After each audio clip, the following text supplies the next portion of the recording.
এই যে বন্ধুরা দেখো, আজকে সপ্তম স্পেশাল রান্না হচ্ছে ইলিশ।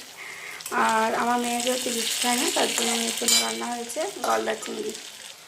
এই যে মেয়ের জন্য রান্না করেছি গলদা চিংড়ি। ও গলদা চিংড়িটা বেশ ভালো খায়, ওর জন্য।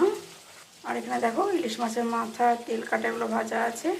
এই যে অতটা ইলিশ লাগবে না, অনেকগুলোই পিস আছে, ওই জন্য দুটো তুলে রাখলাম।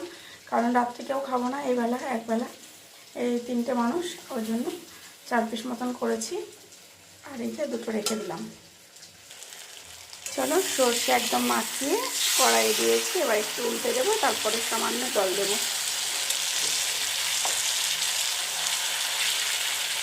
আর তোমাদের কার কী রান্না হচ্ছে অবশ্যই কমেন্টে জানাবে। তো চলো বন্ধুরা, এখনকার মতন টাটা। অনেক দিন পর তোমাদের সঙ্গে একটা ভিডিও শেয়ার করলাম। চেষ্টা করবো এবার আস্তে আস্তে প্রত্যেকদিন ভিডিও শেয়ার করার। কিছুদিন খুব ব্যস্তর মধ্যে ছিলাম, এখনও দুদিন আছে, আজকে কালকে। আজকাল পেরিয়ে গেলে ব্যস্ততাটা একটু কমে যাবে। তো চলো টাটা। সবাই ভালোভাবে পুজো কাটাও, আনন্দে কাটাও, আর ভালো মন্দ খাওয়া দাওয়া করো।